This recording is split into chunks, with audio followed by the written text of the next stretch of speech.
Bali sedang terjajah. Turis asing makin ramai, tapi okupansi hotel di Bali semakin sepi. Apa yang menyebabkan hal tersebut? Ternyata yang menyebabkan okupansi hotel di Bali semakin sepi adalah banyaknya villa dan juga kos-kosan ilegal yang tidak mempunyai perizinan lengkap dan tidak membayar pajak.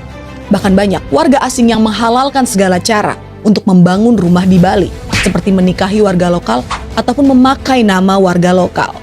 Bukan cuma masalah perhotelan, masalah pekerjaan di Bali pun sekarang kita sedang dijajah. Karena banyak warga negara asing yang memakai visa turis untuk bekerja di Bali. Mereka menjadi fotografer, tour guide, membuka restoran, membuka kelas yoga di Bali untuk warga negara mereka sendiri.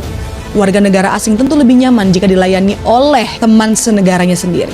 Bahkan banyak dari mereka yang menjual e-book bagaimana cara tinggal di Bali dan bekerja di Bali dengan visa turis. Bukan hanya dari segi finansial, dari segi sosial pun kita sedang dijajah. Banyak turis asing yang membuat kerusakan di Bali, mabuk dan membuat keributan, tidak menaati peraturan lalu lintas, dan tidak mematuhi norma-norma negara ini. Seperti bermesraan di luar batas di tempat umum dan juga memamerkan kemaluan mereka.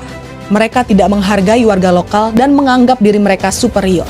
Perlu adanya aturan tegas. Kita ambil contoh Dubai. 85% penduduk Dubai adalah penduduk asing. Tapi negaranya tertib, bersih, dan tetap mematuhi norma-norma. Karena negaranya memberikan denda berat kepada mereka yang melanggar peraturan. Peraturan di sana benar-benar diatur dan yang paling penting adalah benar-benar ditegakkan. Jangan sampai membuat peraturan tapi tidak dievaluasi dan tidak diberikan hukuman yang benar. Semua orang mengerti peraturan, menjalankan, dan hukumannya benar-benar ditegakkan. Jadi kalau mau Bali tidak terjajah, harus diatur regulasinya. Perizinan pembuatan villa dan rumah harus lebih ketat.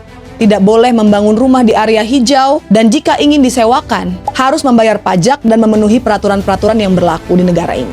Jika hal ini terus dibiarkan, akan mengacu pada kehancuran sistematis pariwisata di Bali. Audit total perizinan akomodasi, penertiban villa, dan kos ilegal harus dilakukan secara masif dan transparan demi menyelamatkan Bali dari kapitalisme liar.